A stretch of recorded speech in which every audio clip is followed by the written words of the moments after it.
इस जगत में बहुत बार सेल लगती है और लोग सेल की प्रतीक्षा करते हैं कि भाई सेल लगेगी, वही वस्तु बड़े सस्ते मिल जाएगी।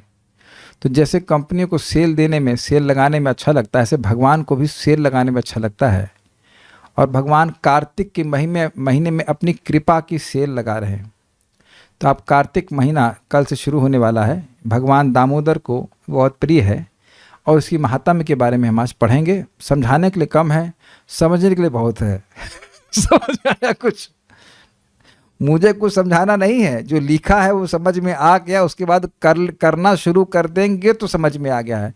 और उसके बाद भी समझ में नहीं आया तो आप समझ लीजिए कि ब्रह्मा जी भी समझा नहीं पाएंगे। एकदम स्पष्ट है, एकदम सत्य है। हम लोग बद्धजीव हैं, हम कुछ नहीं जानते, शास्त्र की बात एकदम सत्य है। तो चलिए शुरू करते हैं। सर्वप्रथम मैं कार्तिक मास के सामान्य गुणों पर चर्चा करूंगा, तत्पश्चात उससे संबंधित विशिष्ट गतिविधियों और स्थानों पर चर्चा करूंगा। कार्तिक मास के सामान्य गुण, सामान्य अच्छे गुण। समस्त तीर्थों में स्नान करने तथा सभी प्रकार के दान देने से जो पुण्य प्राप्त होता है वह कोटि गुना होने पर भी इस मास में प्राप्त होने वाले फलों के समान नहीं हो सकता। समझदार लोगों से इशारा काफी है। मेरे प्रिय पुत्र, पवित्र स्थानों में गमन करने, दक्षिणा देने, पुष्कर, कुरुक्षेत्र अथवा हिमालय में निवास करने अथवा मेरू पर्वत के भार के समान स्वर्ण दान देना, ये सभी बहुत अच्छे हैं, किंतु केवल कार्तिक ही सभी प्रकार से केशव को प्रिय है। ये सब अच्छे हैं लेकिन भगवान को प्रिय हैं ये नहीं कह सकते। हे नारद, ये तथ्य है, इस मास में श्री विष्णु की संतुष्टि के उद्देश्य से किए गए पवित्र कर्म अविनाशी फल देते हैं, उनका नाश नहीं होता। तो प्रश्न आ जाएगा कौन से कार्य हैं जो भगवान के लिए करने हैं, तो उसको भी आगे वर्णित किया जाएगा। क्योंकि यह सबसे उत्तम मास है, महीना है, समस्त पवित्रों में सर्वाधिक पवित्र एवं शुद्ध करने वालों में शुद्धतम है।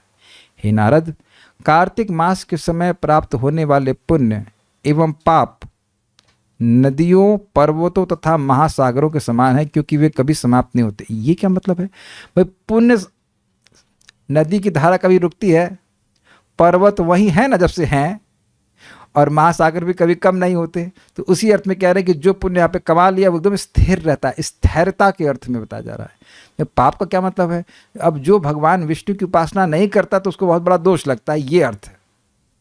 कार्तिक के समान कोई मास नहीं है, सत्य युग के समान कोई युग नहीं है, वेद के समान कोई शास्त्र नहीं है, गंगा जी के समान कोई तीर्थ नहीं है। हे महान मुनि, यह सर्वोत्तम मास है और वैष्णवों को सदा प्रिय है। भक्ति पूर्वक कार्तिक मास की सेवा करके, यानी कार्तिक व्रत पालन करके, एक वैष्णव नरक में पीड़ित अपने किसी भी पूर्वज का उद्धार कर सकता है। तो कई बार मुझसे प्रश्न किया जाता है कि हमारे फलाने फलाने गुजर गए, अब उनके लिए हम क्या कर सकते हैं? आप उनके लिए नहीं, जितने भी पीढ़ियों को आप याद कर रहे हो और नहीं याद कर रहे हो, उन सब का उद्धार हो जाता है कार्तिक महीने के व्रत पालन करने से। बहुत इजी व्रत है, कोई कठिन नहीं है। स्कंद पुराण में ब्रह्मा जी एवं नारद मुनि के बीच संवाद हुआ था। 12 मासों में से यह मास श्री कृष्ण को विशेष प्रिय है। श्री विष्णु निश्चित रूप से उस भक्त को अपने धाम में निवास से पुरस्कृत करते हैं जो कार्तिक के दौरान उनकी अर्चना करता है, भले ही वह अर्चन न्यूनतम वस्तुओं के साथ किया गया हो। बहुत थोड़ी सी वस्तु दे रहे हैं लेकिन भगवान अपना धाम ही उसको दे रहे हैं। असीमित लाभ है, असीमित जीवन, शाश्वत जीवन। श्री दामोदर भक्त वत्सल के रूप में प्रसिद्ध हैं और उनका यह मास उनकी विशेषताओं को आत्मसात करता है। यह एक क्षुद्र से प्रयास को भी महान फलों द्वारा पुरस्कृत करता है। ये थोड़ा समझिए। दामोदर लीला में भगवान ने क्या दिखाया? एक बहुत बड़ी रस्सी छोटी हो गई तो अब जो बहुत बड़ा पाप है वो भगवान ध्वस्त कर देते हैं छोटे से प्रयास। समझ में आ गया? दामोदर भगवान का क्या गुण है? बहुत बड़ी चीज को छोटा कर देते हैं और छोटी चीज को बड़ा कर देते हैं। छोटा सा पेट है लेकिन वो इतना बड़ा हो गया कि गांव की सारी रस्सियां नहीं बांध पा रही हैं, और गांव की रस्सी देखने में बहुत बड़ी लग रही है लेकिन 2 उंगली छोटी पड़ जा रही है। तो बड़े को छोटा और छोटे को बड़ा करने का सामर्थ्य है। अब समझ में आया? तो भगवान दामोदर को बहुत थोड़ा सा देगा लेकिन देंगे भगवान उसके बदले में असीमित। तो ये हिसाब किताब, इसीलिए दामोदर महीना कहते हैं। अच्छा लगा अर्थ आपको? हमको बहुत अच्छा लगा था ये बात। समझ आया? आत्मसात करने वाला। समस्त जीवित प्रजातियों में से क्षणभंगुर मनुष्य शरीर देहधारी जीव यानी बद्ध जीव द्वारा बिरला ही कभी प्राप्त होता है, और उसके पूरे जीवन अवधि में कार्तिक मास जो कि हरि को अत्यंत प्रिय है और भी दुर्लभ है। तो अब आप एक प्रश्न करेंगे, भाई मनुष्य जीवन में कार्तिक मास तो आता ही है। हाँ जी आता है, लेकिन उसका व्रत कैसे करना है, क्या करना है, इसकी जानकारी हर मनुष्य के पास नहीं आती। G20 समिट में डिस्कस नहीं किया जा रहा है कि इस बार कार्तिक होगा तो क्या करेंगे, क्या दीपदान करेंगे? कनाडा के प्रेसिडेंट नहीं करने वाले, हवा भी नहीं लगेगी। अग्रीड? ना ही गाजा में लोग करेंगे, ना गाजा में करेंगे, ना इजराइल में करेंगे, कहीं सब पास हुए जा रहा है। इन लोगों को किसी को नहीं पता है कि कार्तिक में दीपदान करने से हम भगवान के पास चले जाएंगे। ये दिक्कत है। पद्म पुराण नारद मुनि, शौनक ऋषि एवं अन्य ऋषियों के मध्य संवाद हुआ था। कार्तिक व्रतों का महत्व। इस संसार में व्रतों का फल एक जन्म तक ही रहता है, किंतु कार्तिक व्रत का फल 100 जन्मों तक होता है। हे ब्राह्मण श्रेष्ठ, कार्तिक मास की पूर्णिमा के दिन उपवास करते समय अक्रूर तीर्थ में स्नान करने का फल इस वैष्णव व्रत के विषय में सुनने मात्र से प्राप्त किया जा सकता है। अभी आप सुन रहे हैं, उसी से पुण्य हो रहा है। नहाने के लिए नहीं बोल रहा है। जो पुण्य मिलेगा अक्रूर तीर्थ में स्नान करने से, वो केवल इस महात्म्य को सुनने से मिल जाएगा। इस प्रकार का व्रत वाराणसी, कुरुक्षेत्र, नैमिषारण्य, पुष्कर तथा अर्बुद तीर्थ यात्राओं के समान पवित्र फल देता है। इस व्रत को करने से वह व्यक्ति भी वैष्णव पद प्राप्त कर सकता है जिसने कभी यज्ञ नहीं किया है तथा जो अपने पूर्वजों को कभी पिंडदान नहीं करता, अर्थात कोई धार्मिक कार्य नहीं करता है। केवल कार्तिक व्रत का पालन करने से ही वैष्णवता को प्राप्त हो जाता है। हमको पता है कि मन में संदेह आ रहा होगा, ऐसे कैसे, ऐसे कैसे, ऐसे ऐसे, ऐसे कैसे नहीं, ऐसे ऐसे, ऐसे ऐसे जो लिखा है वैसे वैसे करेंगे तो ऐसा ऐसा हो जाएगा। नो ऐसे ऐसे। इस कार्तिक व्रत के दौरान अपनी सामान्य खान पान को सीमित करने से व्यक्ति भगवान कृष्ण के समान रूप अर्जित करके निश्चित रूप से मुक्ति प्राप्त करेगा। तो भाई कितना कम खाना है? अरे भाई प्रसाद ग्रहण करो, यही कम खाना है बस, उससे कम करने की जरूरत नहीं। 2 टाइम प्रसाद पाइए, मेरे ख्याल से 2 टाइम तो सफिशेंट होता है। कुछ लोगों को शायद ये भी कम लगता हो, लेकिन 2 पर्याप्त होता है। अब कोई 4-5 खाता हो तो ठीक है, लेकिन कम से कम प्रसाद ग्रहण करे, बस उससे अधिक ना ग्रहण करे, तो भगवान के पास जाएगा। कितना आसान है ना, विश्वास भी नहीं होता ना, लेकिन करके देखिए। हे सुप्रसिद्ध ऋषि, कार्तिक व्रत करने के पश्चात कोई व्यक्ति निम्न जन्म नहीं लेता, चाहे वह ब्राह्मण हो, क्षत्रिय हो, वैश्य हो अथवा शूद्र। देखिए गीता के महात्म्य में आपने कई बार सुना, कोई ब्राह्मण परिवार में था, गलत कार्य करने से वह निम्नतर योनि को प्राप्त हुआ, लेकिन कार्तिक व्रत पालन करेगा तो कभी वह जानवर की योनि प्राप्त नहीं करेगा। काफ़ी लाभकारी है बहुत सी लोगों के लिए इस जीवन में। बहुत से लोगों के लिए अब वो नारकीय जीवन या जानवर की योनि ना प्राप्त करें, यही बहुत बड़ी पुरुषार्थ उनके लिए हो जाएगा। हे प्रख्यात ऋषि, जो व्यक्ति अपनी सर्वाधिक क्षमता अनुसार वैष्णव व्रत करता है, मुक्ति उसके करतल में पूर्व से ही प्रतीक्षा करती है, मतलब हाथ में रखी है मुक्ति, ये कह रहे हैं। कार्तिक के दौरान न्यूनतम रूप से किया गया व्रत भी अधिकतम फल देता है। छोटा सा छोटा, जैसे कि दीपदान करने के लिए बताया जाएगा। दीपदान करने में कुछ नहीं है। IIT कानपुर में जब हम लोग, मैं अब इतने महिमा तो सुनाई नहीं गई थी और हम सुने भी नहीं थे, तो अब 2-4 बार गैप मार देते थे। कुछ नहीं देते, शाम को आराम कर रहे हैं, क्या जाना, क्या दीपदान करना। तो उस वक्त नहीं पता था कि ये छोटा सा कार्य, एक छोटा सा दीपदान कितना बड़ा लाभ दे सकता है, क्योंकि दिखाई कुछ नहीं पड़ता है। ऐसे आप यहाँ दीपदान करने नहीं दिखता है, लेकिन शास्त्र जो वर्णित करता है वो सत्य है, उसका फल स्टोर हो जाता है, वो समय आने पर आपको प्रस्तुत होगा आपके सामने। ठीक है, इसलिए क्रिया की न्यूनता को देखकर फल की न्यूनता का अंदाजा नहीं लगा लेना चाहिए कि बहुत छोटा सा कर्म है, दीपदान करना कौन सी बड़ी बात है, लेकिन ये बहुत बड़ी बात है, क्योंकि भगवान उसके फल को मैग्नीफाई कर देते हैं। यह मास देवर्षियों तथा पितरों द्वारा भी पूजित है। स्कंद पुराण, ब्रह्मा जी एवं नारद मुनि के मध्य संवाद। विशिष्ट क्रियाओं के महत्व। हे श्रेष्ठ ब्राह्मण, कार्तिक में संपादित दान, तप, यज्ञ तथा जप सभी अमोघ फल देते हैं। पूरे साल भजन नहीं कर रहे तो कम से कम 1 महीने जप करें। वैसे मैं देख रहा हूँ जूम पे लोग अब जगना शुरू कर दिए हैं। आज काफ़ी लोग आए थे, लग रहा सब तैयारी कर रहे हैं कमांडो की। अब कम से कम 1 महीना तो जग ले उसके बाद फिर 11 महीने के पोलर बियर 11 महीने सो जाएंगे, फिर कमा लें, खूब कमाई कर लेते, फिर 11 महीने सोएंगे, फिर पूछेंगे हाँ भाई कार्तिक आ गया, हाँ चलो चलो वजन कर लिया, फिर सो जाएंगे। वह भी अच्छा ही है, पूरे साल वजन करे तो अच्छा है, लेकिन यही प्रपात कहते हैं कि जो लोग पूरे साल वजन नहीं करते उनके लिए भगवान सेल खोल देते, कम से कम 1 महीना भजन करे, आ जाए मेरे पास। कार्तिक में हाँ ये हो गया। इसके अतिरिक्त कोई भी भगवान विष्णु की संतुष्टि हेतु जो कुछ भी दान करता है, विशेषकर कि भोजन की वस्तुएं, तो उसको अनंत फल मिलता है। हमारी तो आज प्लानिंग हो गई थी, वैसे तो रोज ही भोजन बनाते हैं, कुछ ना कुछ प्रयास करेंगे, कुछ न कुछ भगवान को विशेष बनाएंगे। लेकिन महाप्रभु को साग अच्छा लगता है, भगवान कृष्ण को कढ़ी नहीं, दही राइस बहुत अच्छा लगता है। विल ट्राई टू मेक, ऐसे डिक्लेयर नहीं करना चाहिए, लेकिन जो भी आपका सामर्थ्य हो अच्छा अच्छा पकाना चाहिए। आप कहेंगे इसमें क्या है, तो हम बनाते ही हैं। जो भक्त हैं वो तो भगवान को भोग लगाते ही हैं, लेकिन जो नहीं लगा रहे उनको लगाना शुरू करना चाहिए। They should make something. प्रभु जी हो चाहे माता जी हो, सब लोग उत्साह से, जो बनाना आता हो आपको अच्छे से बनाना आता हो, भगवान को भोग लगाइए। ये आसान, ये सामान्य बात नहीं है। तो एक चीज करना क्या है, भगवान को भोग लगाना है। जो आप करते आए हैं उसको और अच्छे से करने का प्रयास कीजिए। जो कोई भी व्यक्ति इस मास के दौरान स्वास्तिक आसन बैठता है, स्वास्तिक आसन शायद सुखासन को ही कहते हैं, मुझे कुछ बारे में जानकारी नहीं है, उसे पूरे वर्ष के अग्निहोत्र यज्ञ का फल मिलता है। आप लोग नेट पे सर्च करें ना स्वास्तिक आसन क्या होता है। मैं समझता हूँ स्वास्तिक आसन मतलब आलती पालती मार के बैठने को स्वास्तिक आसन कहते हैं। ये तो हम लोग 2 घंटा बैठते हैं, जब में इसमें कोई खास दिक्कत तो है नहीं। कोई और कमेंट्स हो तो आप भेज देना। ये तो पता नहीं क्या है। भगवान केशव के मंदिर में एक मंडल बनाने वाली स्त्री कपोत पक्षी की भांति स्वर्ग में दीप्तिमान होती है। मैं समझ रहा हूँ मंडल का मतलब होता है डेकोरेशंस जो मंदिर में बनाए जाते हैं। तो ये भी हम शायद नहीं कर पाएंगे, माता करना चाहती हैं तो कर सकती हैं। जो मनुष्य कार्तिक के दौरान नियमित रूप से श्री विष्णु को नैवेद्य अर्पित करता है, भोजन अर्पित करता है, उससे 14 इंद्रों के शासन काल में विपत्तियों का सामना नहीं करना पड़ेगा। सो अपने कलछुल और चम्मच बाहर निकालिए। No more hotels, please cook for Krishna.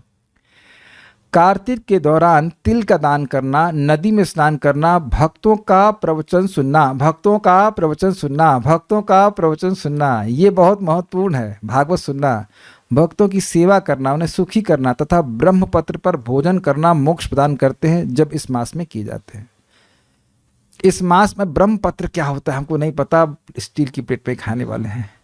जो चीज़ हम लोग कर सकते हैं वह करेंगे, जो नहीं कर सकते वो तो नहीं कर पाएंगे। इस मास में जो व्यक्ति भोर में श्री दामोदर के सामने जागृत नहीं उपस्थित रहता है, उसे 1000 गायों को दान करने का पुण्य मिलता है।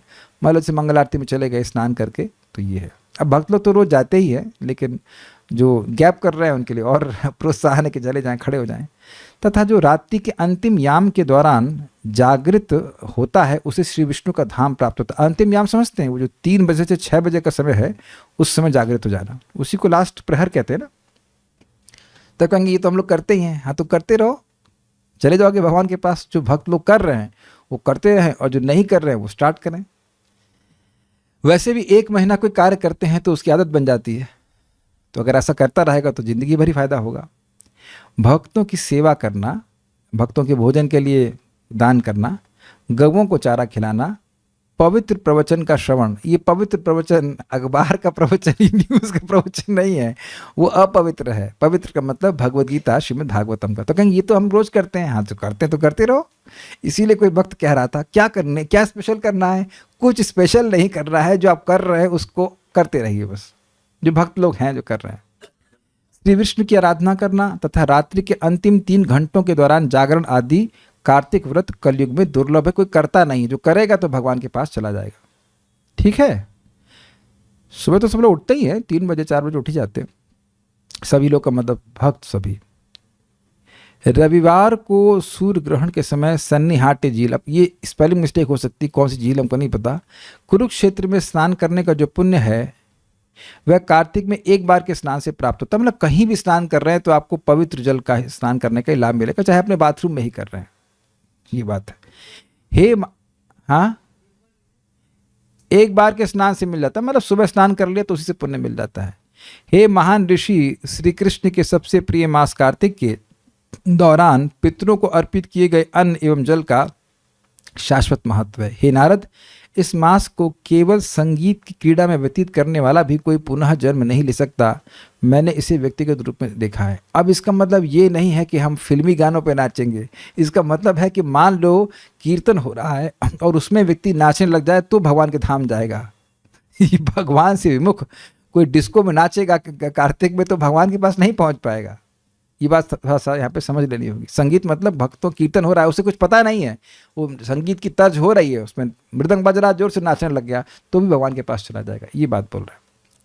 कार्तिक के दौरान श्री विष्णु की मंदिर की परिक्रमा करते समय प्रत्येक पग एक अश्वमेध यज्ञ का लाभ देता है। In case you are interested in morning walk तो आप भगवान के मंदिर के चारों ओर परिक्रमा कर सकते हैं। जी हाँ, वृंदावन में 5000 मंदिर हैं और आपने एक परिक्रमा करी तो कितनी हो गई परिक्रमा? 5000 परिक्रमाएं हो गई। बहुत बड़ा फल है वृंदावन की। अब समझ में आ रहा है कुछ? सुनने से लाभ होता है, नहीं तो लोग बिस्कुट खाते हुए परिक्रमा करते हैं देखा है आपने, फ्रूटी पीते हुए गलत तो नहीं कह रहे, जूता पहन करके ये सब तरीका नहीं है परिक्रमा करने का। वस्तुतः परिक्रमा करते समय कुछ खाना पीना भी नहीं चाहिए, बात तो ये पीना भी नहीं चाहिए, लेकिन अब जैसे लोग कर रहे हैं लेकिन ये तो देखा गया, फ्रूटी हुए जहाँ स्टॉल लगी वहीं रुक जाएंगे, खाना चालू कर देंगे। ये परिक्रमा की रीति नहीं है, प्रजल्प करते हुए है, सास बहू की किस्से सुनाते हुए ना। भक्ति भावना से करना चाहिए, जब करते हुए करे तो फिर तो कितना ही लाभ होगा। भगवान हरि के समक्ष भक्ति पूर्वक कीर्तन, वाद्य बजाने अथवा नृत्य करने से व्यक्ति शाश्वत धाम तक पहुंच जाता है। अब देखिए क्रिया नाचने की कितनी सिंपल है, प्रभाव क्या है? भगवान के धाम की प्राप्ति। विष्णु सहस्त्र नाम अथवा गजेंद्र मोक्ष के प्रसंग के पारायण द्वारा मनुष्य को पुनः कभी जन्म या मृत्यु का अनुभव नहीं होगा। तो इनमें से जो कार्य आप कर सकते हैं वो वही आप करें। ऐसा नहीं कि करें सारे, हम सारे करेंगे एक दिन और फिर 300 दिन में से 29 दिन नहीं करेंगे, ऐसा मत कीजिए, ठीक है। रात के अंतिम याम के दौरान स्तुतियां तथा कीर्तन करने से व्यक्ति अपने पूर्वजों के साथ श्वेत द्वीप में निवास करेगा। पूर्वजों के साथ निवास नहीं करेगा, पूर्वजों के साथ श्वेत द्वीप अर्थात भगवान विष्णु के लोक में निवास करेगा। पूर्वज भी चले जाएंगे। हे महान ऋषि, श्री हरि को भोजन की वस्तुएं अर्पित करने से कोई भी व्यक्ति प्रसन्न हो सकता है तथा उन खाद्य पदार्थों में जितने अन्न के दाने होते हैं उतने युगों तक वह स्वर्ग में निवास करता है। ये उन लोगों के लिए है जो एकदम बहिर्मुख हैं और जिन्हें भौतिक चीजें ही चाहिए। बस आप इसका शक्ति का अंदाजा लेने के लिए ये बोला जा रहा है। अब समझ में आ रहा है ना कि आप किसी को भोजन देते हैं, प्रसाद देते हैं तो कितना बड़ा लाभ है। ये आपके अविश्वास पर निर्भर नहीं करता है। जो है शक्ति वो शक्ति है। भगवान की प्रसन्नता हेतु अगरू एवं कपूर जलाने वाला मनुष्य का पुनः जन्म नहीं होता, यहाँ तक कि युग समाप्त होने पर भी नहीं।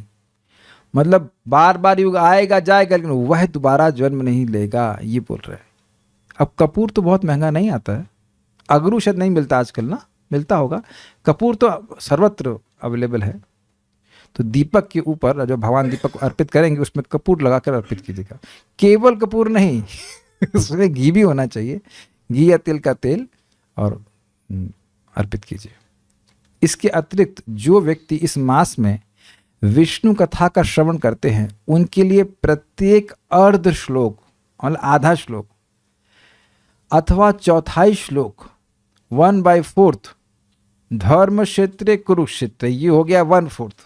धर्म क्षेत्रे कुरुक्षेत्रे संवेता युयुत्सव, ये हो गया आधा। तो या तो आधा या 1/4 100 गायों को दान करने का फल प्रदान करता है। अब गायों को दान करने की फीस है, गाय की अडॉप्शन की फीस है जब इस्कॉन वृंदावन में 24,000 रुपये है। और गीता का श्लोक बोल देते हैं पर धर्म क्षेत्रे कुरुक्षेत्रे संवेतायुत्सव माम कहा पांडवाश्चैव किम कुर्वत संजय। इजी था ये तो। नेहा विक्रमनाशोस्ति प्रत्यवायो न विद्यते स्वल्पमस्यपि धर्मस्य त्रायते महतो भयात्। तो अब आप देख रहे कि कोई व्यक्ति आपके पीछे लग लग कर पारायण करा रहा है तो हित कर रहा है ना। जो लोग पारायण में भाग जाते हैं वो कितना नुकसान, कितनी गैया जो लोग पारायण छोड़ दे रहे हैं वो कितनी गैया छोड़ के चले जा रहे हैं। कोई हिसाब है आपका आपके पास? तो क्योंकि अब पुण्य दिखता नहीं है, तो पुण्य तो भैया गाय देने का भी नहीं दिखता है। अब गाय दान कर रहे हो तो वहां तो दिखता नहीं, हाँ भाई आपके अकाउंट में तुरंत मैसेज आया, आपके अकाउंट में इतना पुण्य आ गया, ये तो नहीं दिखता। वहां भी आप शास्त्र मानते हो ना कि गाय को दान देने से पुण्य मिलता है, लेकिन जब तक हाको डाको ना हो बड़ा, तब तक लोगों को विश्वास नहीं होता है कि पुण्य इतना ऐसे कैसे हो सकता है। तो चलो प्रयास कीजिए, जो लोग आ सकें गीता क्लास में आए और पूरा पारायण करके जाएं, सारी गैया दान करके जाएं। समझ में आया बात? पुण्य करते हैं तभी जीवन में सुख मिलता है, संपन्नता मिलती है। वाह, पुण्य का रिकॉर्ड हम तो नहीं रखते हैं। पुण्य का रिकॉर्ड जो पुण्य का फल देने वाला है वह रखता है, भगवान रखते हैं, यमराज रखते हैं, देवता रखते हैं, लेकिन हम नहीं रखते हैं। ना हमें रखने की जरूरत है, ना हमें रखने का सामर्थ्य है हमारे पास, लेकिन जो देने वाला है वह रख लेता है। आप ये बताइए, आज जैसे मेरे फोन में मैसेज आ रहा था कि 2 दिन में आपका वो क्या है रिचार्ज समाप्त हो जाएगा, तो इसका हिसाब मैं रख रहा था कि कंपनी रख रही थी? पहले आप उत्तर बताइए।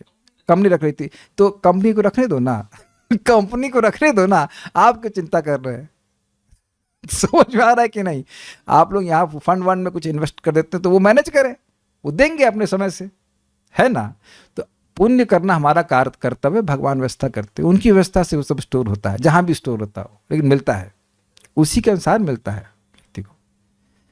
वास्तव में हे महान ऋषि, शुद्ध पुरुषों द्वारा शास्त्र श्रवण के पक्ष में अन्य सभी कर्तव्यों को त्याग देना चाहिए। इसमें नाम जप का कर्तव्य नहीं बोल रहे हैं, नाम जप तो सुबह करना ही है, लेकिन ये इतना ज्यादा महत्वपूर्ण है भगवत गीता को, भागवतम को सुनना, स्पेशली श्रीमद् भागवतम को, भगवत गीता को सुनना, वो भी कार्तिक मास में। ये उन लोगों के लिए है जो कभी नहीं सुनते। अब ये देख रहे हैं कि आप सुन रहे हैं तो कुछ श्रद्धा निर्माण हो रहा है। चाहे आध्यात्मिक लाभ हेतु हो अथवा अन्य अपेक्षाओं सहित, अर्थात कोई भौतिक लाभ चाहता हो, स्वर्ग आदि चाहता हो, हरि कथा में संलग्न होकर व्यक्ति अपने कुटुंब की सैकड़ों पीढ़ियों का उत्थान करता है। अब देख रहे हैं महत्व। सुबह से शाम तक बुरा नहीं मानेगा, जो नौकरी में मर रहा है व्यक्ति, उससे ना अपना उत्थान होगा और ना ही पूर्वजों का होगा। आप विचार कीजिए, देखिए कोई डांटने की बात नहीं, विचार कीजिए कि सुबह से शाम तक आदमी मर रहा है, उससे क्या अपना भी कुछ उत्थान हुआ? नहीं हुआ। और भगवान की कथा को सुन रहा तो अपना तो वो भगवान के पास अपन जाएंगे ही, और पीछे वाले भी जाएंगे, बड़े खुश होंगे, सुन सुन सुन भाई, हम तो नहीं सुन चुके, ये पड़े नरक में, तुम सुनो और तुम्हारे नाते हम भी उद्धार को प्राप्त करेंगे। देखिए लिखा है सामने। शास्त्रों के आनंद में व्यतीत किए गए कार्तिक के प्रत्येक दिन के लिए वह व्यक्ति अपने समस्त पापों को भस्म कर देगा एवं 10,000 यज्ञों का फल प्राप्त करेगा। मतलब सुखपूर्वक कथा सुन रहा है। वस्तुतः श्री मधुसूदन यज्ञों द्वारा अथवा गायों एवं हाथियों के दान द्वारा उतने प्रसन्न नहीं होते जितने कि कार्तिक के दौरान शास्त्रों के प्रवचन से प्रसन्न होते हैं। तो आप प्रसन्न कैसे करेंगे भगवान को? भगवत गीता भागवतम को श्रवण कीजिए, कथा चल रही है, आइए, स्वागत है। हे प्रख्यात ऋषि, हरि कथा के श्रवण द्वारा व्यक्ति लाखों जन्मों के कष्टों से उबर सकता है तथा इस मास के दौरान नियमित रूप से अखबार क्यों लिखा है इसमें? नहीं लिखा है, लिखा है नियमित रूप से श्रीमद् भागवत के पठन के प्रयास द्वारा सभी 18 पुराणों को पढ़ने का लाभ मिलता है। अब क्या व्याख्या की जाए बताइए? पढ़ना भी तो नहीं है, खाली आकर के सुनना है। अब देखिए यहाँ पे पढ़ना और सुनना एक साथ हो रहा है कि नहीं? मैं पढ़ रहा हूँ, आप लोग भी देख रहे हैं, टेक्स्ट में पढ़ते जा रहे हैं, और नहीं तो नहीं पढ़ेंगे, कार्तिक निकल जाएंगे और कितनी सृष्टियां निकल जाएंगी, निकल ही गई हैं। पिछले कार्तिक किए होते तब तक पहुंच गए होते। इसके अतिरिक्त कार्तिक मास के दौरान एक व्यक्ति को धर्म परायणता और अन्य निर्धारित कर्तव्यों को त्यागने के मूल पर वैष्णवों के मध्य वास करके परमा भक्ति विकसित करनी चाहिए। क्या मतलब है? और कोई देवी की पूजा और कोई धर्म करना है जिसकी वजह से भक्ति रुक रही है, तो वो सब छोड़ करके भक्ति करनी चाहिए। यह लाभ और कोई धर्म नहीं कर सकता है। ठीक, नेक्स्ट। स्कंद पुराण में ब्रह्मा जी एवं नारद मुनि के मध्य संवाद था। इस भांस में जो भूमि पर शयन करता है, अब हल्का सा गद्दा बिछा लो, ठंड का समय है और आराम से नींद आती है। हम तो रोज वैसे ही सोते हैं, बढ़िया नींद आती है, कोई दिक्कत नहीं होती, एकदम अच्छी नींद आती है, पूरे साल भी वैसे सो सकते हैं। ब्रह्मचर्य का पालन करता है, इसका अर्थ समझते हैं। श्री दामोदर की, ये गृहस्थों को भी करना है, श्री दामोदर की आराधना करता है तथा पलाश के पत्तों का उपयोग करता है। पलाश के पत्ते हमको नहीं समझ में आता है क्या होता है, होता भी कुछ हम उसमें उसको नहीं करने वाले। लेकिन लिखा हुआ है करके केवल हविष्य यानी एकादशी आदि व्रत के दिनों में खाया जाने वाला प्रतिबंधित भोजन खाता है, वह समस्त पापों से मुक्त हो जाता है। ये भी मैं नहीं कर पाऊंगा, आप लोग अगर करना चाहते ट्राई कर सकते। हमारे राजेश प्रभु तो कर ही रहे, वो तो लग रहा है पूरे साल ही कार्तिक मनाते हैं, केवल ही फल खाते हैं। ठीक है, अगर वो करना चाहे कोई व्यक्ति कर सकता है, मैं ऐसा नहीं कर पाऊंगा। भगवान विष्णु को नैवेद्य ही ग्रहण करेंगे, प्रसाद पाएंगे। वैकुंठ में भगवान विष्णु की उपस्थिति के आनंद का आस्वादन करता है। ये भगवान के धाम जाना और तरीके से भी संभव है। अगर हविष्य नहीं खा पा रहे हैं तो कोई बात नहीं, भगवान का प्रसाद ग्रहण कीजिए। पूरे कार्तिक मास में सूर्योदय के समय स्नान करना, बेसिकली सूर्योदय का मतलब सूर्योदय से पहले 4 बजे स्नान करना चाहिए।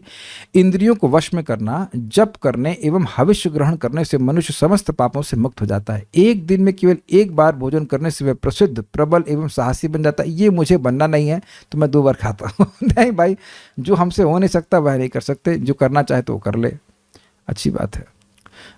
देखिए क्या है कि अब एक टाइम खाएंगे और 2 टाइम कथा कैसे कहेंगे हमें नहीं समझ में आता, तो इसलिए कथा वाली इंपॉर्टेंट को पक्ष को हम ले करके 2 टाइम प्रसाद पाकर 2 टाइम कथा करते हैं। अगर एक टाइम कथा करेंगे तो 1 टाइम खाएंगे, लेकिन 2 टाइम कथा करना है तो इसलिए 2 टाइम खाएंगे। सीधी बात है, प्रचार ही सार है, वो महत्वपूर्ण बात है। सारे चीज़ों को हम पालन नहीं कर पाएंगे, एटलीस्ट मैं अपनी बात कर रहा हूँ। जो आपको लगे कि आप कर सकते हो वो कर लीजिएगा। जो पलाश के पत्तों पर भोजन ग्रहण करता है एवं श्री हरि को अपना भोजन अर्पित करता है, वह पाप रहित हो जाता है और मोक्ष प्राप्त करता है। किंतु अब्राह्मणों को कदापि पत्ते के मध्य भाग का उपयोग नहीं करना चाहिए, घर की प्लेट पे खा लेना। कार्तिक के दौरान भगवान हरि की आराधना करने वाले व्यक्ति के हजारों अपराध एवं यहाँ तक कि महानतम पाप भी क्षमा कर दिए जाएंगे। एवं यदि वह श्री विष्णु को उनकी मन भावन मिश्री एवं घी सहित मीठी चावल अर्पित करता है तथा भगवान के उच्चिष्ट को सम्मान करता है अर्थात ग्रहण करता है, तो वह दिन प्रतिदिन यज्ञों को संपादित करने के उसी पुण्य को प्राप्त करता है। पद्म पुराण नारद मुनि, शौनक ऋषि एवं अन्य ऋषियों के मध्य संवाद था। तो भोजन नहीं कर रहे हैं आप, यद्यपि कह रहे आहा, लेकिन भगवान कह रहे हैं स्वाहा। यज्ञ में होता है ना स्वाहा स्वाहा, तो आप कह रहे हैं आहा आहा, बड़ा अच्छा लग रहा है प्रसाद, लेकिन वो एक यज्ञ है। सोचो बच्चों को अगर भोजन में प्रसाद दिया जा रहा है भगवान का, तो बचपन से ही वो स्वाहा स्वाहा कर रहे हैं। This is like this. जो व्यक्ति प्रातः स्नान करते हैं, जागरण करते हैं, इसका तात्पर्य एकादशी, पूर्णिमा की रात्रि अथवा रात्रि के अंतिम भाग में भगवान के समक्ष जागृत आदि रहना है। दीपदान करते हैं एवं कार्तिक के दौरान तुलसी के उद्यान की देखभाल करते हैं, मतलब तुलसी जी की सेवा करते हैं। उन्हें भगवान विष्णु के समान रूप प्राप्त होता है, अर्थात सारूप्य मुक्ति प्राप्त होती है। जो व्यक्ति मात्र 3 दिनों तक ही इनका अभ्यास करते हैं, वे देवताओं की प्रार्थना के पात्र बन जाते हैं। तो फिर मैं उन व्यक्तियों के विषय में क्या कहूं जो जीवन भर ऐसा कर सकते हैं। तो अब एक प्रश्न होगा कि देवताओं की द्वारा प्रार्थित क्यों हो जाते हैं? क्योंकि देवता समझ गए कि अब ये भगवान के धाम में जाएगा, ये व्यक्ति सामान्य नहीं है। पद्म पुराण, श्री कृष्ण एवं सत्यभामा देवी की मध्य संवाद। कार्तिक व्रतों के प्रकार। विशिष्ट कार्तिक व्रत है हरि जागरण, मतलब सुबह उठना, भोर के समय स्नान करना। उठ जाना ही पर्याप्त नहीं है, उठ के स्नान भी करना। तुलसी की देखभाल करना, किसी धर्मार्थ कार्य को संपन्न करना, जैसे कि भोजन के लिए दान देना या गायों की सेवा के लिए देना, और दीपदान। ये 5 चीज़ें कुल मिला के हमें मुख्य रूप से करनी, और ऑब्वियसली भागवतम सुनना, भगवद गीता सुनना, ये सब सुनना। जो व्यक्ति इन 5 व्रतों को ग्रहण करता है वह भुक्ति एवं मुक्ति दोनों प्राप्त करता है। भोग चाहिए तो भोग मिलेंगे, मोक्ष चाहिए तो मोक्ष मिलेगा। हरि जागरणम श्री विष्णु अथवा शिवजी के मंदिरों में, अश्वत्थ वृक्षों के समीप अथवा ऐसे स्थानों पर किया जा सकता है जहाँ तुलसी युक्ति हो। अगर शिवजी के मंदिर में है तो भी वहाँ भगवान विष्णु की भक्ति ही करेगा, भगवान के विष्णु का जप करेगा। अगर स्थान ऐसा है कि शिवजी के मंदिर में, तो वहाँ भी जग सकता है, लेकिन भजन भगवान का करेगा। Is it okay? जो शास्त्र में लिखा है वो समझाने का प्रयास कर रहा हूँ।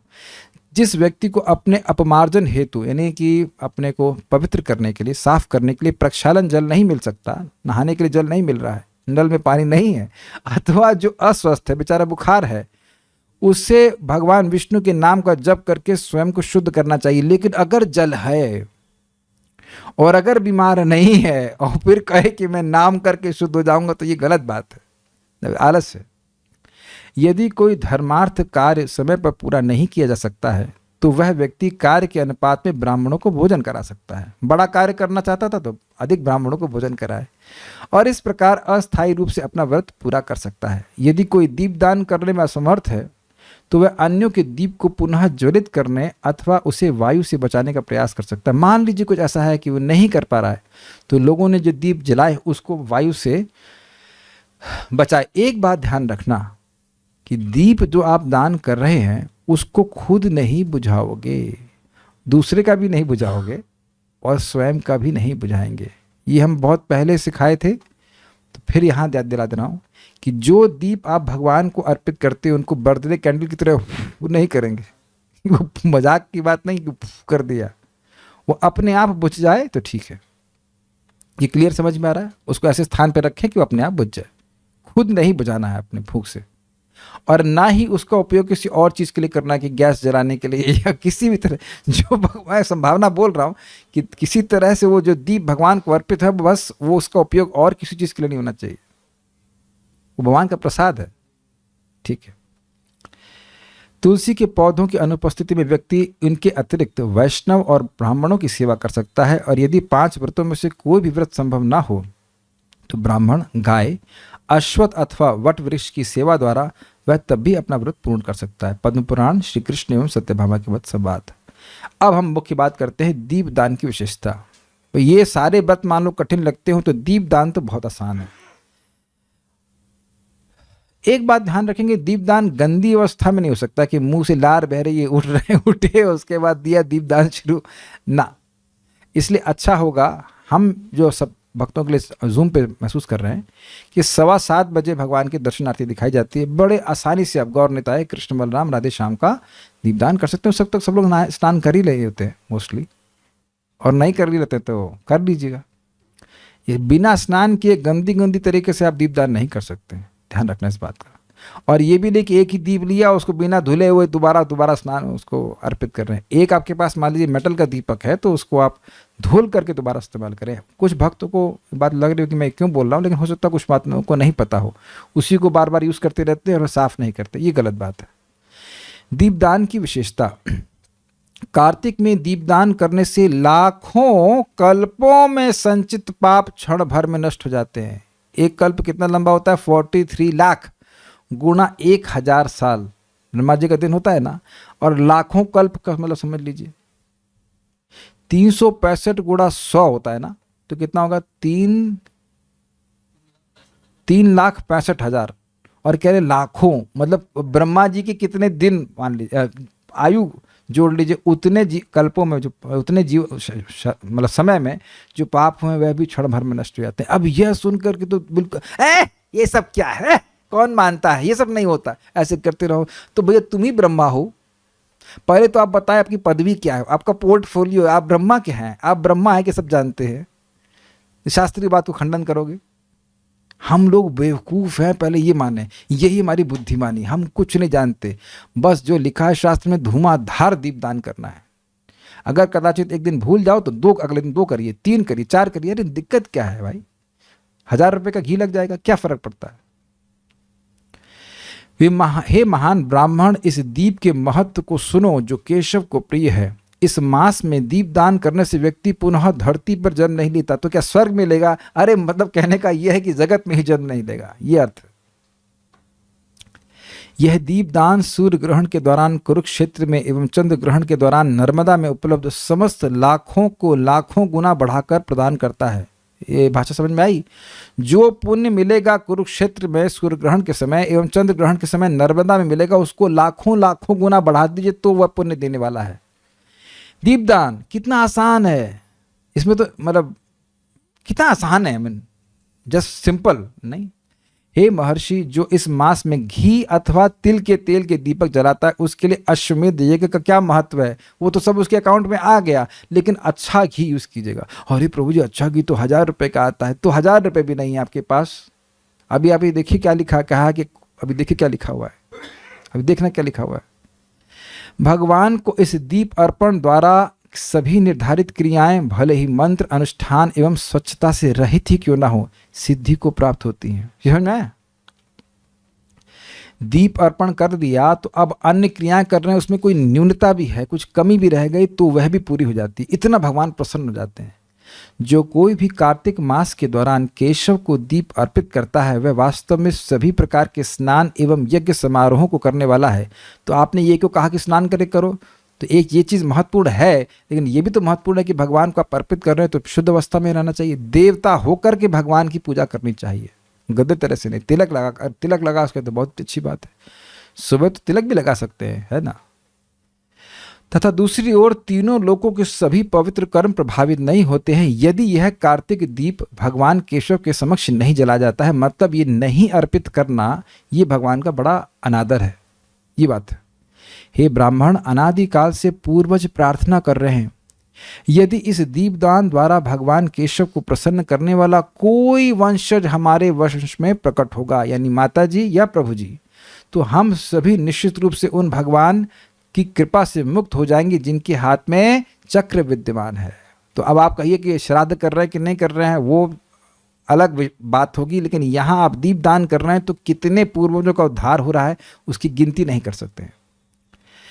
इसके अतिरिक्त भले ही किसी के पापों की मात्रा यानी कि परिमाण मेरू पर्वत के बराबर हो, शायद 88,000 योजन लंबा ये ऊंचा मेरू पर्वत है, तो इतना बड़ा है, यह दीपदान निश्चित रूप से उन्हें भस्म कर सकता है। बड़ी चीज को छोटा करना, ये दामोदर भगवान का गुण है, वो है गुण इस महीने का भी है।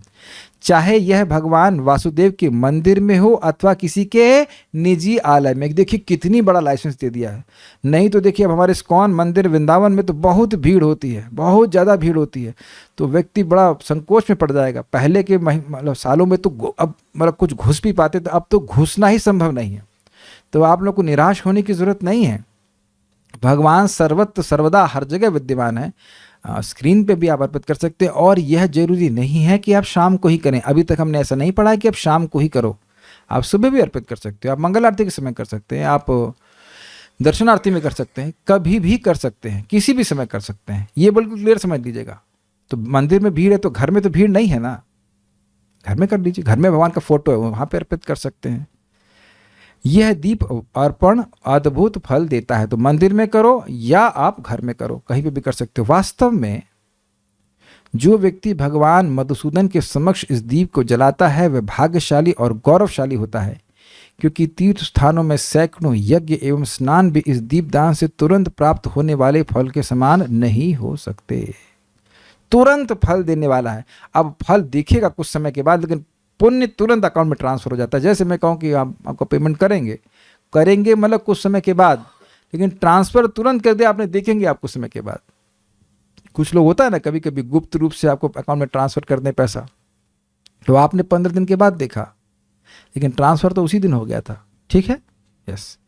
यहाँ तक कि जो कभी भी धार्मिक अनुष्ठान नहीं करता अथवा निकृष्टतम पापी भी इस दीप अर्पण से निश्चित रूप से शुद्ध हो जाएगा। ये बहुत अच्छी बात है। जो कोई भी इस महिमा को सुनेगा वो उसे अपने रिश्तेदारों को कम से कम दीप दान करने के लिए जरूर प्रेरित करना चाहिए। जो पूरे साल जप ना करें वो कम से कम 1 महीने दीप दान तो जरूर करें, उस पुण्य से आगे उनको भगवान की भक्ति प्राप्त हो जाएगी। हे नारद, तीनों लोकों में ऐसा कोई पाप नहीं है जो इस कार्तिक दीप के समक्ष टिक सके, सबको जला के फूंक देगा। वास्तव में भगवान वासुदेव के समक्ष यह दीप प्रस्तुत करने से बिना किसी बाधा के शाश्वत धाम तक पहुंचा जा सकता है। इजी है। बाधा मतलब दीपदान करने में तो कोई बाधा नहीं है ना, ठीक है।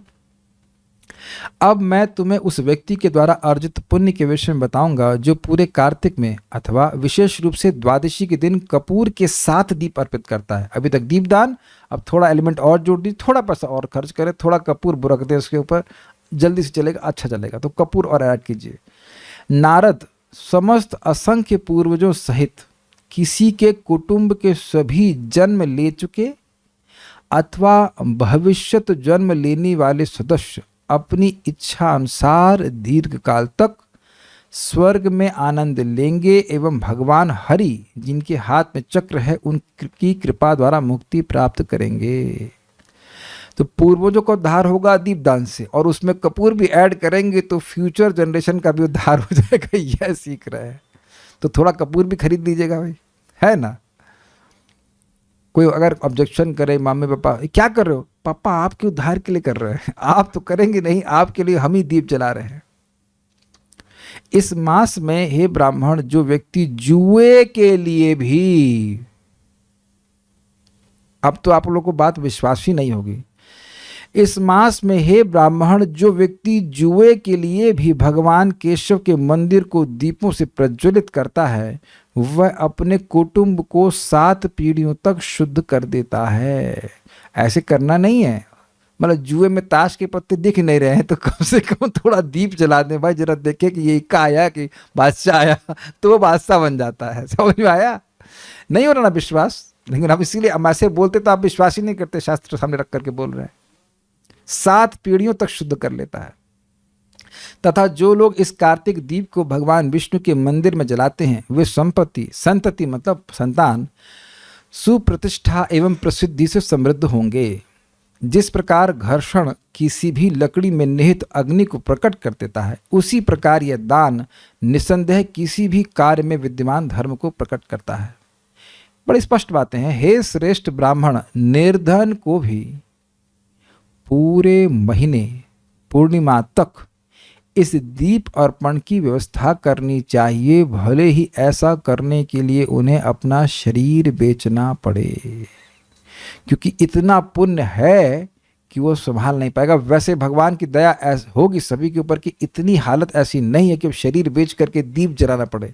घर में चूल्हा जल ही रहा है सबके, लेकिन इतना एम्फेसिस दिया जा रहा है कि इसको हल्के में न ले। कोई व्यक्ति दीप दान भी ना कर पाए तो व्यक्ति कितना गरीब होगा। तो भाई बुद्धिमान लोगों, ये समझिए, इस जगत में कोई भी व्यक्ति जो कार्य करता है, उसकी प्रेरणा देने वाले को, उसको करने वाले को और उसकी सहायता देने वाले को मृत्यु के बाद एक ही लाभ मिलता है। तो यदि भगवान ने आपको सामर्थ्य दिया है, तो कोई गरीब है और उसके पास दीपदान करने का सामर्थ्य मान लो नहीं है, तो आप उसकी व्यवस्था कीजिए, उसको घी दीजिए या तिल का तेल दीजिए, बत्ती दीजिए, दीपक दीजिए। क्या खर्चा है? 1000 रुपये होगा बहुत, लेकिन बहुत बड़ा पुण्य उसको भी मिलेगा और वही पुण्य आपको भी प्राप्त होगा। हे श्रेष्ठ ब्राह्मण, हाँ ही पढ़ लिया। हे ऋषि, जो मूर्ख कार्तिक के दौरान भगवान केशव के मंदिर में यह दीप नहीं अर्पित करता, उसे कभी भी वैष्णव नहीं माना जाना चाहिए। स्कंद पुराण ब्रह्मा जी एवं नारद मुनि के मध्य संवाद हुआ था। तो आप यह नहीं कहना कि हम जप कर रहे हैं तो हमें दीपदान करने की क्या जरूरत है। नहीं, बिल्कुल जरूरत है। देखिए लिखा है, इसको आप अवॉइड नहीं कर सकते। व्यक्ति के समस्त विद्यमान धन की और कार्तिक मास के दौरान एक दीप के अर्पण के मध्य कोई तुलना नहीं है। वास्तव में दीप दान निश्चित रूप से अधिक मूल्यवान है। समझ में आया? सारा धन दान कर दिया और दीप दान नहीं किया, और या दीप दान तोलेंगे तो दीप दान हैवी पड़ेगा। अब इंटरेस्टिंग है भाई, सारा धन दान कर रहे हो तो थोड़ा दीप दान भी कर लो ना। तो नहीं करेगा मतलब उसकी श्रद्धा नहीं है, तभी नहीं करेगा। अरे इसमें क्या रखा है, तो बस फिर अपमान हो गया भगवान का। ये नारदीय पुराण रुक्मांगद एवं मोहिनी के मध्य संवाद है। जो व्यक्ति भगवान हरि के समक्ष अखंड दीप जलाता है, अभी तक तो था कि दीप अर्पित कर दिया, कुछ लोग होते हैं जो दीप लगातार जला के रखते हैं। तो जो व्यक्ति भगवान हरि के समक्ष अखंड दीप जलाता है, वे तेजोमय वाहन पर आरूढ़ होकर भगवान के धाम के लिए प्रस्थान करेगा और वहां आनंदमय वास करेगा। पद्म पुराण श्री कृष्ण और सत्यभामा के मध्य संवाद। कर सके तो कर सकते हैं। किसी अन्य के दीप को पुनर्जीवित करने का महत्व। मान लो किसी का बुझ गया हो तो दोबारा कर दिया आपने, जला दिया तो क्या होगा। पितृपक्ष के दौरान अन्नदान करने अथवा ज्येष्ठ अथवा आषाढ़ मासों में जल वितरण द्वारा प्राप्त होने वाले समस्त फल कार्तिक मास के दौरान केवल एक दीप को पुनर्जीवित करने से सरलता से प्राप्त हो जाते हैं। किसी का दीप बुझ गया हो, आपने सहायता करी दीप जलाने में, तो ऐसा फल मिलेगा। इस मास में राजसूय एवं अश्वमेध यज्ञों का फल किसी अन्य के द्वारा प्रज्वलित दीप को पुनः जलाने एवं वैष्णव की सेवा करने से ही प्राप्त हो जाते हैं। स्पष्ट है। हे नृपवर्य, जो व्यक्ति भगवान हरि के मंदिर में एक दीप को पुनर्जीवित करता है, उसे पुनः कभी यमराज द्वारा प्रदत्त उत्पीड़न नहीं झेलना पड़ेगा। कार्तिक मास के दौरान किसी अन्य के दीप को पुनर्जीवित करने का फल किसी अन्य माध्यम से प्राप्त नहीं किया जा सकता, यहाँ तक कि महानतम यज्ञों द्वारा भी नहीं। तो किसी का दीप बुझ जाए तो आप जोत से जोत जलाते चलो, आप जोत से दूसरी जोत जला दीजिएगा।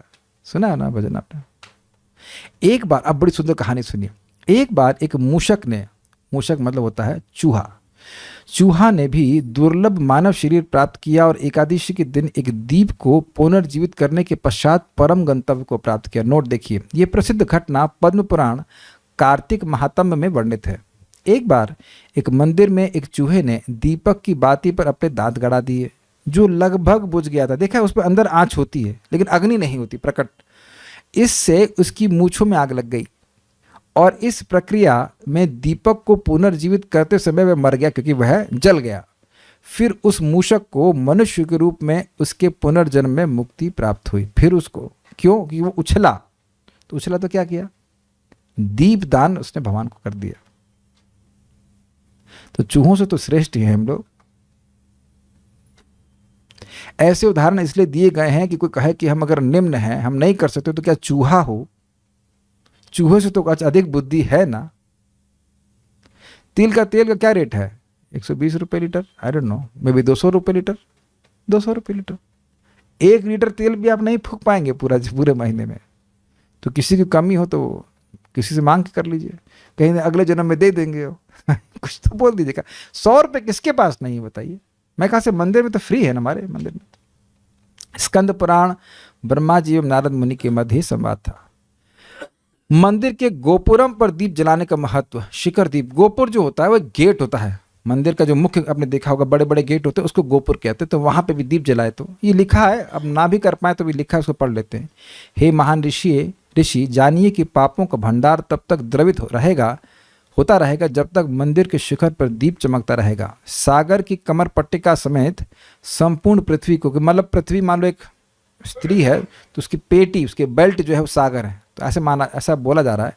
ऐसी पृथ्वी को ब्राह्मणों को दान करने से, लाखों दुधारू गायों को दान करने से अथवा वैष्णवों को सब कुछ दान में देने से जो फल प्राप्त होता है, वह हरि मंदिर के शिखर पर दीप स्थापित करने से प्राप्त फल का 16वां हिस्सा भी नहीं है। मतलब बहुत बड़ा पुण्य है।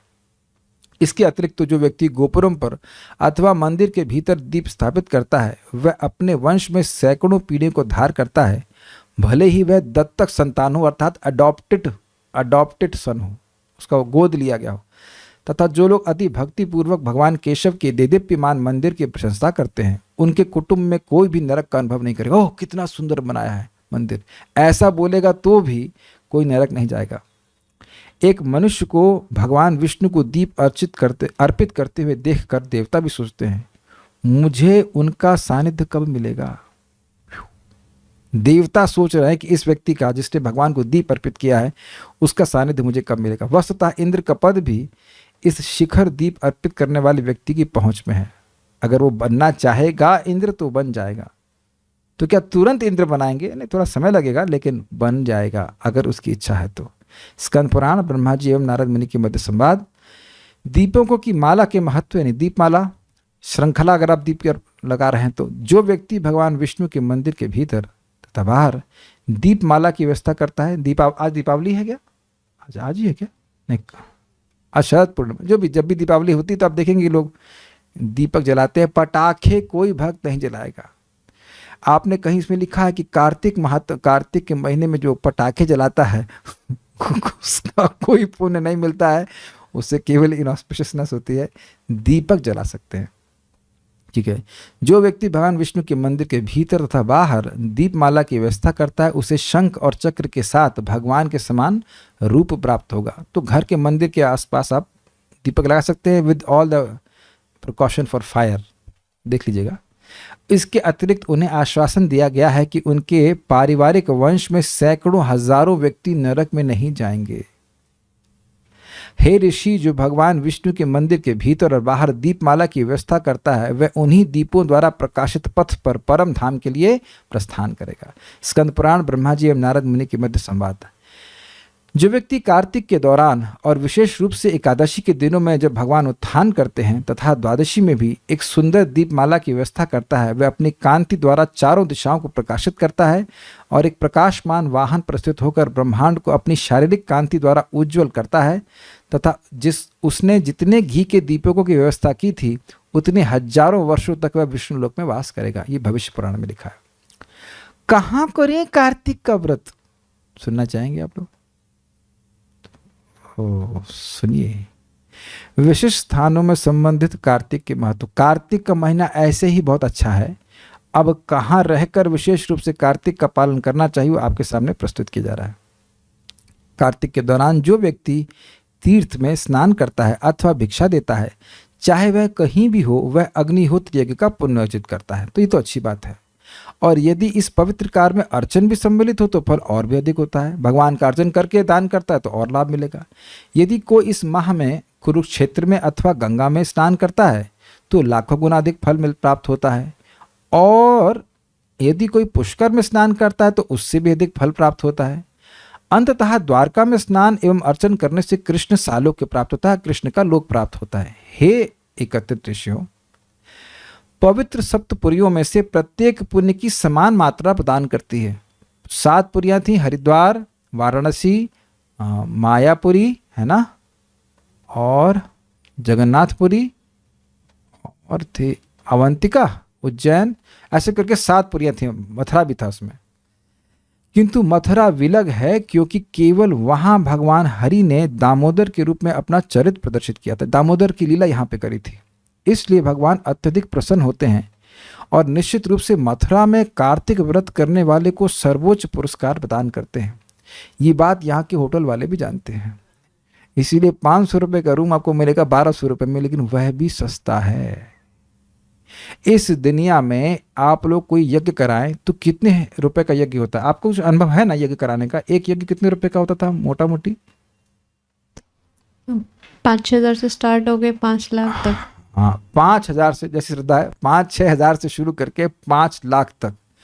अच्छा, अश्वमेध यज्ञ आपने करवाया कभी? नहीं, अश्वमेध नहीं। अश्वमेध यज्ञ के लिए तो पूरे विश्व में आपको राज्य स्थापित करना पड़ेगा, तो उसमें तो बहुत बड़ा खर्चा है। एक रशिया एक छोटे से यूक्रेन को नहीं जीत पाया, करोड़ों अरबों रुपए, करोड़ों तो कम बोल गया, अरबों रुपए खर्च हो गया। करोड़ों रुपए का एक टैंक आता है, कितने टैंक फूंक दिए, और वह आधिपत्य नहीं कर पा रहा है। हम भौतिक बात नहीं कहना चाह रहे हैं, बस खाली ये बोल रहे हैं कि पूरे विश्व पे आधिपत्य जमा करके जमाने में कितना बड़ा परिश्रम है। तो मान लो कोई कहे कि प्रभु जी 1200 रुपये का रूम कैसे लेंगे भाई? मान लो 20,000 रुपये सैलरी, तो 1 महीने की सैलरी फूंक देंगे तो क्या दिक्कत है? फूंक तो जाएगी ही ना, कहीं बीमार हो गए तभी फूंकी जाएगी। आना चाहिए, कम से कम 2-4 दिन तो आना ही चाहिए, कम से कम। ठीक है, जिस प्रकार क्रमशः माघ और वैशाख माह में प्रयाग और गंगा से संपर्क होता है, अर्थात वहाँ जाया जाता है, उसी प्रकार कार्तिक माह में भी मथुरा जाया जाता है। कार्तिक के दौरान मथुरा में वास करना वास्तव में सर्वोच्च संभव उपलब्धि है, उससे श्रेष्ठ कोई उपलब्धि है नहीं। और जो लोग वहाँ वास के अलावा स्नान भी करते हैं, स्नान से आए और बिना स्नान किए मत जाना। समझ में आया? कोई आया, कुछ कभी कभी लोग आते हैं घंटे 2 घंटे के लिए आए, स्नान भी नहीं किया और भाग गए यहाँ से। तो ना, वास भी करना है और स्नान भी करना है। स्नान के पीछे क्यों इतना पड़े हैं? कलयुग में लोगों के लिए स्नान करना मुश्किल होता है शायद, इसलिए। और दामोदर की आराधना करते हैं तो वे निस्संदेह कृष्ण को सारूप्य प्राप्त करेंगे। भाई इसमें क्या कठिन है? वास करने में तो कोई दिक्कत है नहीं। और स्नान करना, देखिए हमने देखा था यहाँ पे एक दिन, कौन सी घटना हमको याद नहीं आ रही, किसी एक विशेष दिन बीच में ऐसा हुआ था। मैं सुबह जा रहा था मंदिर और देखा कि लोग रास्ते में सो रहे हैं। कौन सा दिन था? अक्षय तृतीया, एक बड़ा शायद बहुत भीड़ थी, बहुत भीड़ थी। और लोग इतना भीड़ में आए थे वृंदावन में कि बिल्कुल रोड पे सो रहे थे। और हम भी ये कर चुके हैं।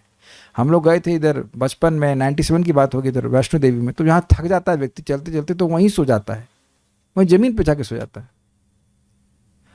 और अब ये कोई बड़ी बात नहीं, मुझे याद आ रहा है जब मैं बारिश से लौट रहा था, कलकत्ता एयरपोर्ट पे रुका था, तो पूरी रात जगानी थी, तो कुछ नहीं, अपना क्या कहते हैं, गमछा बिछाया और सो गए। तो रात जब हम एयरपोर्ट पे बिछा सकते हैं, एयरपोर्ट पे सो सकते हैं, या और कहीं भी सो सकता है, तो क्या ब्रज में ऐसा सो नहीं सकता? ऑल तो मैं ऐसे ड्रास्टिक स्टेप लेने के लिए नहीं कह रहा हूँ, लेकिन लोगों को हमने करते हुए देखा, आंखों से देखा कि लोग कर लेते हैं ऐसा।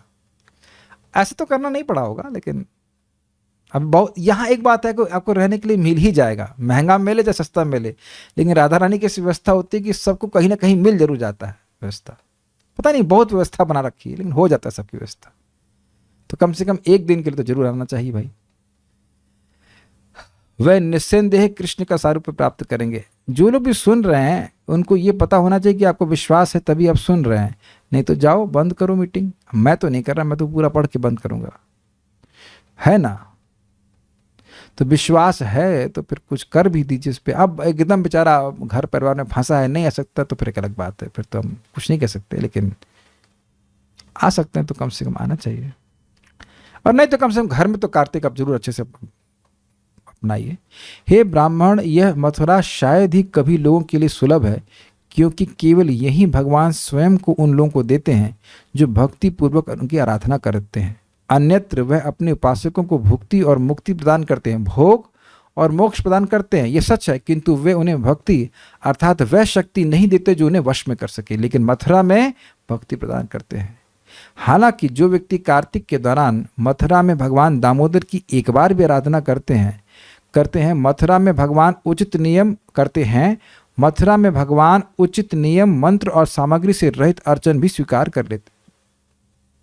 पापों का प्रायश्चित जो अन्यथा मृत्यु के पश्चात निवृत्त हो पाता है, कार्तिक के दौरान मथुरा में भगवान दामोदर की पूजा करने से पूर्णतः प्राप्त हो जाता है।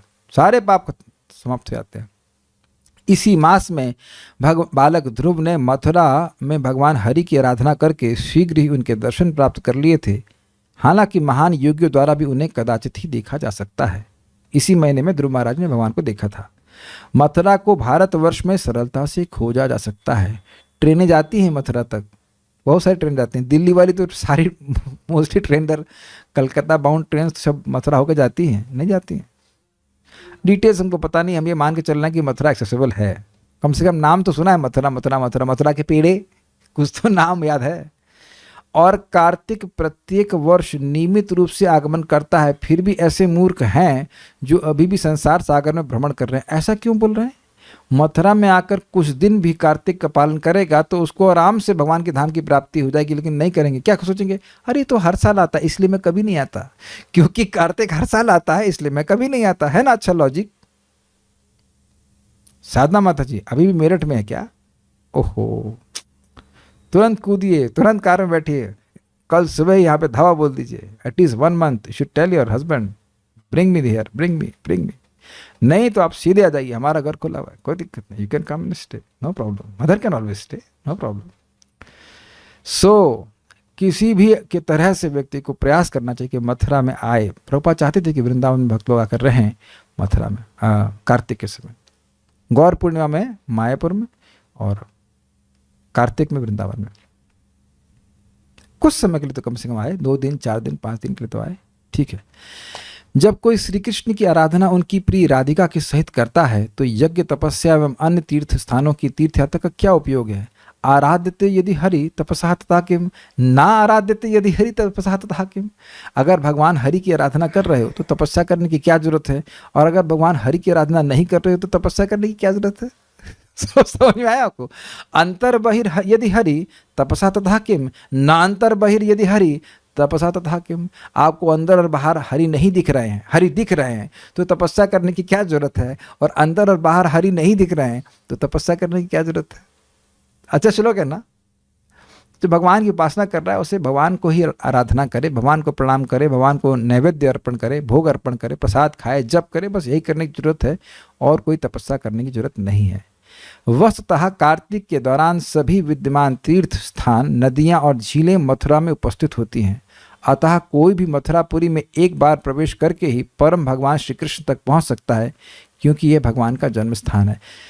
ध्यान दें कि भाई मथुरा नहीं आ पा रहे हैं किसी कारणवश, एक अलग बात है, लेकिन मथुरा को छोड़ करके किसी और पवित्र स्थान में जा रहे हैं तो यह बुद्धिमानी रही है। कहीं तो जा रहे हैं ना, घर छोड़ने का आपको मौका मिल रहा है कुछ समय के लिए, तो वह फिर मथुरा में ही परिवेशित होना चाहिए, स्पेशली कार्तिक में। यदि मथुरा में भगवान हरि के भक्त का उपहास करने से इतना आश्चर्यजनक परिणाम मिल सकता है, तो फिर श्रद्धा एवं भक्ति पूर्वक भगवान हरि की आराधना के विषय में क्या कहा जाएगा? पद्म पुराण श्री कृष्ण एवं सत्यभामा के वध संवाद। कोई कथा होगी जिसमें भक्त का मजाक बनाए तब भी सदगति मिली, तो जो अगर श्रद्धा से, विश्वास से, गंभीरता से भक्ति करेगा तो कहना ही क्या। तो उम्मीद है कि आपको ये बातें अच्छी लगी होंगी। प्रश्न के लिए तो खास कोई इसमें आवश्यकता है नहीं। आप लोग कुछ प्लान जरूर बनाएं आने का, और अगर नहीं भी बना पा रहे हैं तो घर में रह के भी आप अच्छे से भक्ति कीजिए और भगवान को दीपदान जरूर अर्पित कीजिए। कल से हम लोग शुरू कर रहे हैं, आप लोग अपना दीप रेडी कर लेना and to stop here. Shri Shri Kartik मास की जय, श्रील प्रभुपाद की जय, निताई गौर प्रेमानंदे।